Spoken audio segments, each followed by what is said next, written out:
ஜன்னல் சமூகத்தின் சாளரம். மாதம் இருமுறை வெளிவரும் குடும்ப இதழ். அண்ணாநகர் ரமேஷ் ஒரு பெஜரோ கார்ல டிரைவர் சீட்ல உட்கார்ந்துட்டா பெஜரோ காருக்கு நிலையை கொண்டிருக்கும். அவ்வளவு அழகா இருப்போம். 6 அடி உயரம். ஸ்டாலினுடைய சுகதுக்கங்களை தீர்மானித்தவர். பாக பிரிவினை நீ அவனுக்கு பங்கு கொடுக்கவில்லை என்று அவன் குடும்பம் கேள்வி எழுப்பிய பொழுது அவன் குடும்பத்தை ஒரே நள்ளிரவில் அவன் குடும்பத்தோட பிடிச்சிங்களே, நீதி இருக்கா அவங்கள்ட்ட? இயங்கவர் இருக்கிற வரலாற்றின் போக்கை தன்னுடைய உயிர் கொண்டு புரட்டிப்பட்டார் தம்பி முத்துக்குமார்.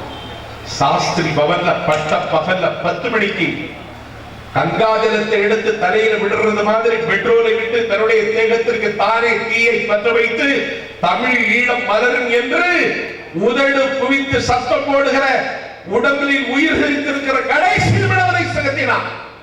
அவனை தொடர்ந்து 26 பேர் சென்றார்கள். நீ முதலமைச்சர், மரணத்தை தடுத்து நிறுத்தினியா நீ? இல்லையே. அன்னைக்கு வாய்மொழி மௌனியாக இருந்தே, மௌன சாட்சியாக இருந்தே. 26 உயிர்கள் அன்றைக்கு உன்னுடைய கையாளாகத்தால் துடிக்க துடிக்க அவர்களை மாய்த்துக் கொண்டார்களே. இதற்கு உங்கள்கிட்ட நீதி இருக்கா? தமிழீழ பிரச்சனையில் நாங்கள் வழக்கறிஞர்கள் எல்லாம் உரிமையை நேசிக்கிறவர்கள், நாங்களும் களத்துக்கு வருகிறோம் என்று அன்னைக்கு சென்னை உயர் நீதிமன்றத்தினுடைய வழக்கறிஞர்கள் போராட்டம் நடத்திய பொழுது போரூர் ராமச்சந்திரா மருத்துவமனையில் போய் படுத்து கிடந்து கொண்டு காவல்துறையினுடைய கமிஷனருக்கு கட்டளையிட்டாயே, வழக்கறிஞர்களை சூறையாடுங்கள், வழக்கறிஞருடைய உடைமைகளை உடைத்து நொறுக்குங்கள்.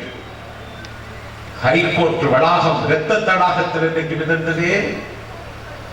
Advocates also a judicial officer, அவர்களையே தாக்கினார்களே.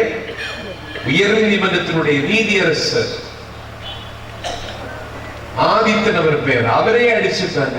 அவருக்கு உதடு கிழிந்து பல்லுடைஞ்சு ரத்தம் வெளிகிறது. அவர் பிடிச்சிட்டு 2 பேர் வர்றாங்க.